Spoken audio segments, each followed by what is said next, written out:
여러분 안녕하세요. 출애굽 강야 시대 세 번째 시간으로 넘어가겠습니다. 이스라엘의 대표자 모세는 십계명이 적힌 돌판을 받고 시내산에서 40일간 금식 기도를 합니다. 이때 하나님께서 갑작스럽게 모세에게 빨리 내려가라고 하십니다. 모세가 하나님의 돌판을 받은 사이 이스라엘 백성들이 우상을 만들고 엄청난 죄를 범하고 있었기 때문이죠. 이스라엘 백성들이 십계명을 어긴 것입니다. 모세는 내려가서 너무 화가 났는지 하나님이 주신 돌판을 깨트려 버립니다. 하나님의 말씀으로 1년 동안 시내산에서 훈련을 받았던 이스라엘 백성들이지만 그 사막 한가운데 있는 시내산에서 그 200만 명이 따로 있으며 40일 동안이나 지도자가 없었을 때 이스라엘 백성들은 불안했고 보이지 않는 하나님을 믿지 못했던 것입니다. 사람들은요, 이 끊임없이 보이지 않는 하나님보다 당장 내 눈앞에서 보이는 뭔가 나를 도와줄 것 같은 우상들을 만들었던 것입니다. 지금도 크게 다르지 않은데요. 하나님은 이렇게 금송아지를 만들었던 그 주동자 3,000명을 죽이셨습니다. 우리는 하나님의 마음을 살펴볼 필요가 있습니다. 하나님은 분명 사랑의 하나님임에는 틀림이 없습니다. 그 사랑 안에는 따뜻한 사랑이 포함되어 있고 따뜻한 성품이 담겨 있습니다. 그런데 동시에 공의의 사랑도 포함되어 있다는 것을 우리는 늘 기억해야 합니다.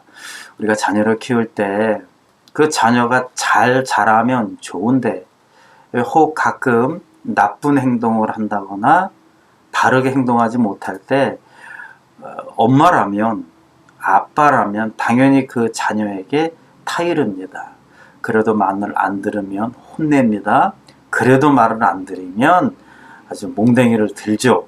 그 몽댕이의 그 강약도 점점 강해지는 것처럼 정말 바르게 잘 자라는 자녀를 위해서 때로는 부모가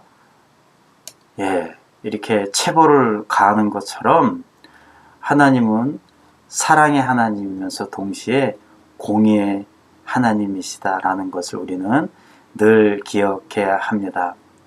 율법이 이스라엘 백성들에게 주어졌지만 그 율법을 이스라엘 백성들이 잘 지키지 못합니다. 그러면 계속 하나님은 혼을 내야 하는데요. 이때 하나님이 주신 것이 바로 성막이라고 하는 것입니다. 성막, 지금의 아마 교회가 되는 거죠. 이제 성막의 이야기로 넘어가도록 하겠습니다. 출애굽기 25장까지는 읽을만 한데요.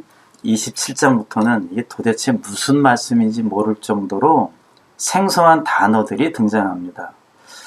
성경 통독할 때 많은 분들이 어려워하는 부분인데요. 하지만 우리가 이 시간에 성막의 의미에 대해서 알게 되면 하나님의 그 넓은 은혜와 사랑을 깨닫게 됩니다.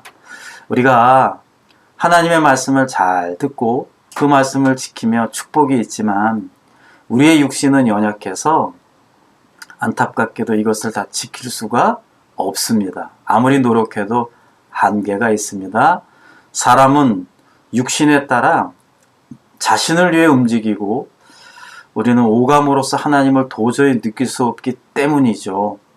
율법을 어기면 하나님의 저주와 심판을 받을 수 없는데요.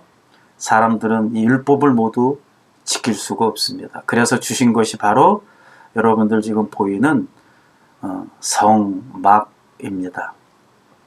성막은 이스라엘 백성들을 구원하고 살리시기 위해 지으신 것입니다. 하나님이 직접 세세하게 설계를 하셨고 재료까지 지정해 주시며 모세에게 성막을 지으라고 명령하셨습니다.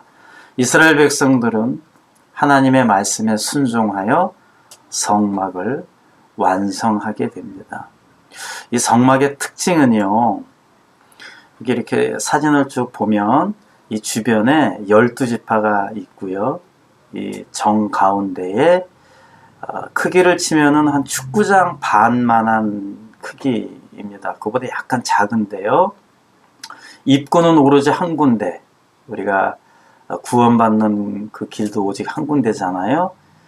한 군데로 들어가는 거죠. 그래서 이 안에 하나님이 지정한 모든 것들을 하나하나 설치를 했던 것입니다.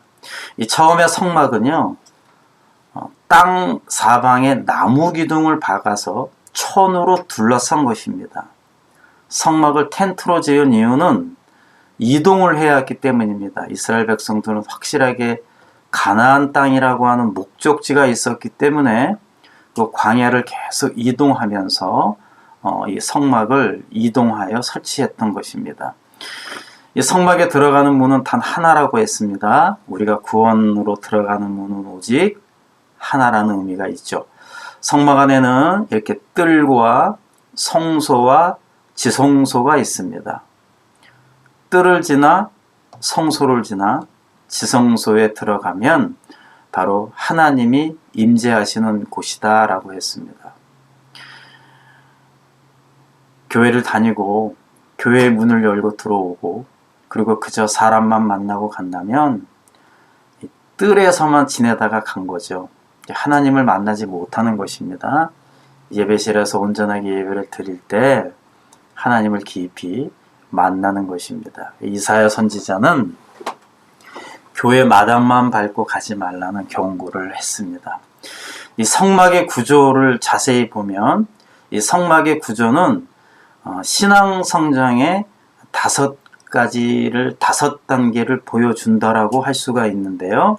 먼저 이렇게 성막 안으로 들어가면 번제단이라는 곳이 있습니다. 이 성막 뜰 안에 들어가면 제일 먼저 번제단이 나오는데요. 번제단은 이 그림에서처럼 바베큐를 굽는 석쇠처럼 생겼습니다. 피를 뺀 양이나 염소, 소 같은 제물을 이 번제단 위에 놓고 태우죠. 특이한 것은 태우기 위해 불을 붙여주는 것이 하늘에서 내려왔다는 것입니다. 지금은 좀 생소하지만 구약시대에는 하늘에서 불이 자주 내려왔습니다. 증거를 요구하는 기드온에게 하나님의 사자는 물에 젖은 염소 고기를 바위 위에 올려놓게 하고 불을 붙여 완전히 태우십니다. 여러분, 예수님을 믿지 않다가 성막 뜰에 들어가서 번제단 앞에 섰을 때, 그러니까 교회에 왔을 때 예수님의 피로 말미암아 성령님이 바로 그 순간에 우리 안에 임재하시는 것입니다. 예수님은 성령님이 아니고서는 누구든지 예수를 주시라 칭할 수 없다라고 했습니다. 이것이 바로 칭의의 구원입니다. 내가 원해서 예수님을 믿는 것이 아니라 성령님이 감동시키셔서 믿게 하셨습니다. 제물에 불을 붙여 태우면 하나님은 그 향기를 흠양하십니다. 하나님께 나아가는 첫 번째 단계입니다. 다음으로 물두멍이 있습니다. 이 물두멍은 회개를 뜻합니다. 번제단을 지나면 놋쇠로 만든 물두멍이 있습니다. 물두멍은 씻다라는 뜻입니다. 성소에 들어가려면 물두멍에 반드시 손발을 씻어야 합니다. 씻지 않고 성소에 들어가면 죽습니다. 우리가 손과 발을 씻는 것은 바로 회개를 뜻합니다. 예수님을 믿고 나면 가장 먼저 회개가 터져 나옵니다. 다음으로는 떡상이 있습니다. 성막 앞에 있는 성소에 들어가면 먼저 떡상이 있습니다. 떡상은 생명의 떡을 상징합니다. 12지파를 상징해서 6개씩 2개로 나누어 매일 아침에 따뜻한 떡을 가져다 놓고 저녁에 물립니다. 떡상은 바로 말씀을 의미합니다. 예수님을 믿고 회개한 다음에는 성소에 들어가 날마다 말씀을 대하는 것입니다. 물론 처음에는 말씀의 은혜를 받기보다는 그저 지식으로 받아들이는 것이죠. 하지만 이런 자연스러운 과정을 통해서 점점 이 말씀이 나의 말씀이 되고 생명의 말씀으로 들어오는 것입니다. 자, 그 다음에 있는 것이 바로 등대입니다. 이 등대는 기름을 뜻하는데요. 떡상 옆에 등대가 있습니다. 신선한 올리브를 돌로 으깨어 얻은 기름으로 성소의 불을 하루도 빠짐없이 밝히도록 했습니다. 등대는 바로 성령님을 가리킵니다. 예수님의 말씀을 더 깊이 깨달아 성령님의 기름으로 날마다 우리의 삶을 밝힌다라고 하는 것입니다. 이 5번째 단계가 바로 기도입니다. 이 성소와 지성소를 가르는 그 두꺼운 휘장 바로 앞으로 나가면 분향단이 있습니다. 요한계시록에 보면 이 분향단은 성도들의 기도를 뜻합니다. 성령님의 도움으로 기도의 향기를 올려드릴 때 비로소 하나님이 임재하시는 지성소 안으로 들어갈 수가 있는 것입니다. 자, 이제 이 그림에 보면은 이 전체적인 성소와 지성소를 구분하고요. 이 사이에 휘장이 있습니다. 이 휘장을 걷고 이 안으로 들어갈 수 있는 사람은 오직 대제사장 한 명이고요. 1년에 한 번, 딱 한 번 속죄일에 대제사장만이 들어갈 수가 있습니다. 이 안이 하나님이 임재하는 곳이라고 하셨거든요. 이 안에 들어가면 바로 이 법궤라는 것이 있습니다. 이 법궤에는요, 십계명을 비롯한 율법의 말씀을 넣어둔 법궤가 있고, 법궤 위에는 요 두 천사가 날개를 펴고 지키고 있습니다. 이곳을 시은좌라고 합니다. 시은좌란 하나님의 은혜를 베푸는 자리라는 뜻입니다. 이 안에는 십계명이 담겨 있는 율법과 그리고 나중에 광야 생활할 때 매일같이 내려 주었던 만나가 있고요. 그리고 모세의 지팡이가 여기에 같이 담겨 있습니다. 성소, 지성소, 이건 정말 알면 알수록 우리가 생소하지만 하나님의 은혜의 장소이다라는 것을 늘 기억하시기 바랍니다. 이렇게 하나님은 율법을 주시고 성막을 짓게 하셨습니다. 자, 이 내용이 바로 출애굽기 30장에서 40장까지의 후반부의 내용입니다. 이제 출애굽기 다음에 나오는 곳이 바로 레위기인데요. 이 레위기는 제가 좀 전에 설명드렸던 성소, 지성소, 이 성막 안에서 이 성막을 이용해서 어떻게 제사를 드리느냐, 어떻게 예배를 드리느냐, 그 예배하는 방법이 바로 레위기에 기록되어 있는 것입니다. 레위기의 명칭에 대해 간단히 알아보면 모세의 형제 중에 아론의 후손들이 성막에서 제사를 드렸습니다. 아까 제가 제사장이 함께한다, 대제사장이 들어간다, 이 모든 일은요, 아론의 후손들이 하나님 보고 하라 그랬거든요. 그들이 했고, 그들을 도왔던, 그러니까 매일같이 제사 지내는데 도와주는 사람이 있잖아요. 예배 드릴 때 스텝들이 있는 것처럼 또 떡을 갈아주고 기름을 갈고 이런 다양한 일들을 이 레위 사람들이 도왔던 것입니다. 레위기의 기록 목적은요, 하나님께 선택받은 이스라엘 백성들이 어떻게 하나님과 올바른 관계를 위해 어떻게 하나님께 나아가 봉사하고 예배하고 생명의 교제를 나눌 수 있는가를 보여주기 위함입니다. 또한 레위기는요, 하나님과의 지속적인 관계를 유지하기 위해 내가 어떻게 신앙생활과 일상생활을 해야 하는지 그걸 하나님이 레위기를 통해서 아주 자세하게 가르쳐 주십니다.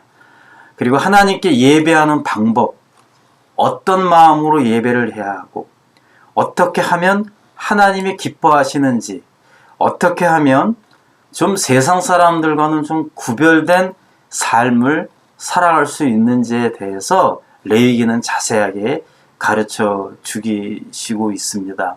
그리고 레위기는요, 이 제사장의 중재로 짐승의 피를 준비하여 하나님께 나아가는 원리를 가르쳐 줍니다.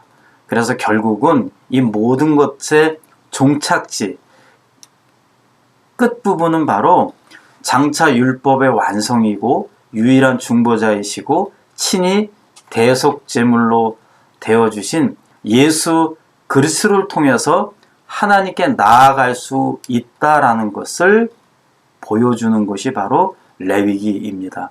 굉장히 은혜롭습니다. 이 단어라든가 그 제사법이라든가 이런 것들이 우리를 힘들게 하지만 그 의미를 깨닫게 되면요, 얼마나 이 레위기가 정말 재미있고 또 하나님의 은혜를 깨닫게 되는 내용입니다.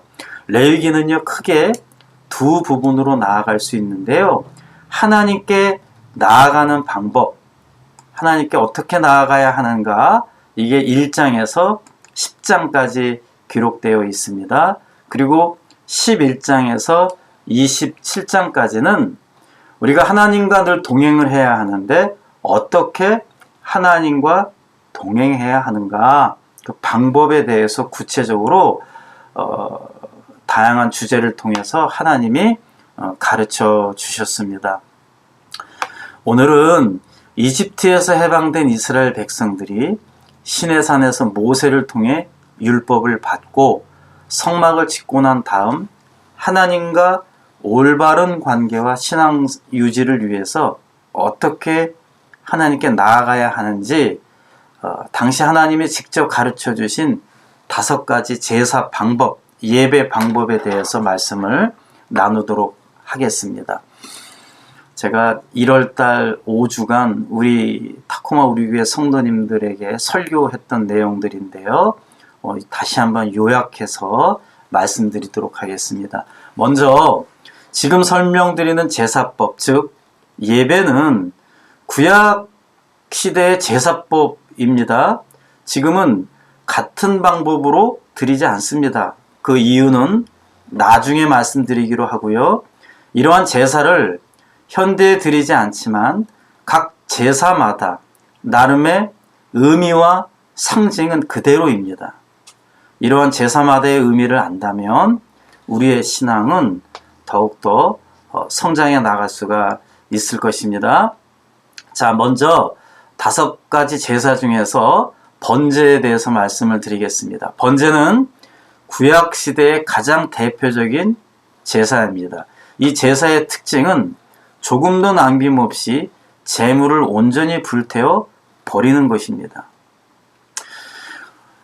요즘엔 우리가 그냥 교회에 오지만 구약시대에는요, 나를 대신해서 죽어야 할 짐승과 함께 동행하도록 하셨습니다. 왜냐하면 죄의 죄의 결과는 항상 죽음이기 때문에 피를 흘려야 하기 때문에 공의의 하나님이 계속해서 우리의 죄를 지적했을 때 우리는 그러면 계속 죽을 수밖에 없습니다. 하나님의 은혜로 나를 대신해서 짐승에게 이 죄를 전가시키고 그 짐승을 피를 흘리게 해서 죽게 하는 것이죠. 그 짐승은 내가 살아가는 형편에 따라서 소나 염소나 양이나 새나 곡식을 가져오게 했습니다. 형편에 따라 바치면 되는데요, 이 제물은 바로 죄로 인해 내가 죽어야 할 것을 대신 죽게 할 대속 제물인 것입니다. 이 제물은 하나님께서 몇 가지 조심해서 가져오라고 하셨는데 그 중에서 가장 중요한 것은 흠이 없어야 했습니다. 내 형편에 따라 제물을 정할 수 있지만 그 재물은 반드시 흠이 없어야 한다. 그러면 어떻게 합니까? 그냥 널려있는 짐승을 잡아서 바로 갈 수 없겠죠. 며칠 전부터 내가 드려야 할 재물을 머리부터 발끝까지 꼼꼼하게 살펴야 합니다. 흠은 없는지, 어디 문제가 있는 건 없는지 이걸 잘 살펴서 최대한 깨끗한 마음으로 하나님 앞에 올려드리는 것입니다. 이 번제의 의미와 상징을 잘 기억하시라 그랬죠? 흠 없고 깨끗한 것을 드려야 한다. 또한 번제의 특징 중에 하나는 하나님이 기쁘시게 드려야 한다는 것입니다. 나를 기준으로 해서 제사를 드리는 것이 아니라 하나님의 기준에 하나님이 기뻐하시는 제사를 드려야 한다. 그리고 세 번째는 이 제물에 안수하는 것입니다. 아까도 말씀드렸지만 나의 죄를 짐승에게 전가시키는 행위입니다. 이 안수의 의미는 바로 하나님 앞에 나아가기 위해서는 회개가 가장 먼저라는 것입니다. 회개가 필수라는 것입니다. 그렇게 함으로 하나님 앞에 완전히 나 자신은 없어지고 하나님의 위대하심을 경험하는 것, 그것이 바로 번제라고 하는 제사입니다. 다음으로 소제라는 제사입니다. 소제는 짐승이 아닌 곡물로 드려지는 제사입니다. 제사 드리는 자는 곡물을 반드시 고운 가루로 빻아야 합니다. 곡물을 천천히 고운 가루로 갈면서 내 자신의 생각과 뜻을 하나님 앞에서 함께 갈아가는 것입니다. 그리고 점점 하나님의 생각과 내 생각과 뜻을 믹스해 가면서 이제 점점 내 생각과 뜻은 없어지고 하나님의 뜻과 생각으로 바뀌어 가는 것이죠. 이 곡물을 고운 가루로 만들 때 하나님은 절대 넣어서는 안 되는 것 두 가지를 말씀하셨고 또 반드시 넣어야 하는 것을 말씀하셨습니다. 넣지 말아야 할 것은 누룩과 꿀입니다. 누룩은 실제보다 부풀리는 것이고 꿀은 그럴듯하게 포장하는 의미가 있습니다. 하나님 앞에, 사람들 앞에 자기 자신을 과장하거나 자신을 포장하지 말라는 하나님의 깊은 뜻이 담겨 있습니다. 반면 반드시 넣어야 하는 것 바로 소금입니다. 소금은 자신의 모양은 점점 없어지지만 소금의 맛은 계속 살아있는 것처럼 그런 소금과 같은 인생, 교회에서 어떤 일을 하든 살면서 어떤 좋은 일을 하든 내 모습은 점점 사라져 가는 거죠. 하지만 내가 했던 그 모든 흔적들은 남기게 되는 거죠. 하나님은 그래서 소금과 같은 인생으로 살아가라는 그런 깊은 의미가 담겨 있습니다. 자, 세 번째는 속죄제입니다. 자, 속죄제는 살다 보면 내가 죄를 인식할 때가 있습니다. 내가 죄를 졌구나. 이럴 때 하나님 앞에 드리는 제사입니다. 내가 죄를 깨닫는 그 즉시 드립니다. 나중에 이 다음에가 아닌 자신의 죄를 깨달았을 때 바로 드리는 제사가 바로 속죄제입니다. 다음으로 속건제라고 하는 제사입니다. 속죄제가 돌이킬 수 없는 죄에 대한 속죄를 드리는 제사라면 속건제는 돌이킬 수 있는 죄에 대한 사죄와 보상을 말합니다. 우리가 살다 보면 누군가에게 피해를 줄 때가 있죠. 손해를 보게 할 때도 있습니다. 그럴 때 우리는 당연히 하나님께 회개를 해야 하고 용서를 빌어야 합니다. 그리고 반드시 피해를 본 사람에게 보상을 하라는 것입니다. 참 이 시대에 우리 기독교인들이 꼭 귀담아 들어야 될 이 제사입니다. 제가 이 사진에도 영화의 한 장면을 올렸는데요. 아주 당시에 센세이션을 일으켰던 밀양이라고 하는 영화인데요.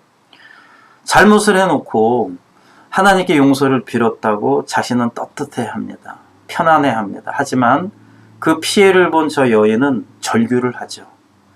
그러면서 교회에서 하나님이 없다라고, 하나님은 거짓말장이라고 오열하는 장면이 참 인상 깊은데요. 철저하게 나의 잘못이 있다라면 하나님께 용서를 빌고 피해를 본 사람에게, 또 피해를 본 공동체에게 반드시 그의 5분의 1을 더하여 보상을 하라는 것, 그래야 완전한 회개가 이루어진다라고 하는 것입니다. 참 어떻게 보면 당연한 것이요 상식입니다. 자, 5번째가 화목제입니다. 화목제는 나눔이라고 하는 특징이 있는데요. 화목제는 드리는 동기와 목적에 따라서 감사제, 서원제, 자원제로 구별되는데요. 감사제는 하나님의 은혜에 감사해서, 서원제는 하나님께 무엇인가를 서원할 때, 그리고 자원제는 자발적으로 즐겁게 드리는 제사입니다. 화목제는 유일하게 다른 제사들과는 다르게 하나님께 바쳐지는 제물의 일부분을 나누어 먹도록 하셨습니다. 서로 음식을 나누며 마음을 나누며 화목하게 지내라는 것입니다. 하나님과 화목하고 이웃과 화목하게 지내는 것, 교회에서만이 아닌 교회 밖에서의 화목도 중요함을 가르쳐 주고 있는 것입니다. 자, 이상 저는 지금 5가지 구약의 제사에 대해서 알아보았는데요. 하나님께 나아가기 위해서는요, 이 5가지 중 한 가지 방법으로 나아가야만 했습니다. 나의 죄를 대신할 흠없는 짐승을 나의 형편에 따라 가져가야 했고, 나의 죄를 대신해서 짐승을 직접 내 손으로 죽여야만 했습니다. 그리고 부위별 깨끗하게 해서 제사장에게 바치고 나의 죄를 상징하는 피를 제단 앞에 뿌려야 했습니다. 그래야 하나님이 만나 주십니다. 이 내용이 바로 레위기 초중반부의 내용입니다. 성경을 읽을 때는 지루하고 답답하고 그만 읽고 싶은 그 난 코스가 바로 이 레위기인데요. 이 레위기의 의미를 여러분들 다시 한번 되새기게 되면 하나님의 놀라운 은혜와 사랑이라고 하는 것입니다. 또한 하나님 앞에 나아가기 위해 하나님이 말씀하신 유일한 방법이었습니다. 이 제사가 없다면 사람들은 늘 죄 속에서 살다가 이게 죄인지 이게 아닌지도 구분하지 못하고 정말 세상에서 자기 마음대로 마음껏 살다가 지옥으로 가게 될 뻔한 걸 하나님이 이렇게 말씀을 주시고 성막을 주시고 각종 성막에서 드리는 다양한 제사를 가르쳐 줌으로 말미암아 우리가 하나님의 말씀대로 살면서 비록 잘못했을 땐 회개하고 다시 살아갈 수가 있고, 그래서 그렇게 살다가 예수님을 만나 천국에 가는 그 길이 이 율법과 성막을 통해서 이루어졌다라고 하는 것입니다. 자, 궁금한 게 있죠. 그렇다면 지금은 왜 이러한 복잡한 제사를 지내지 않아도 될까요? 그럼 바로 예수 그리스도께서 한 번에 우리의 죄를 대속해 제물이 되셨기 때문입니다. 그래서 이 모든 것들을 하나님의 은혜라고 하는 것입니다. 레위기에서는 오직 이러한 제사를 통해서만 하나님을 만날 수 있었습니다. 지성소에 가야만이 하나님이 계시다고 믿었던 그 시절입니다. 하지만 지금 우리는 그렇지가 않죠.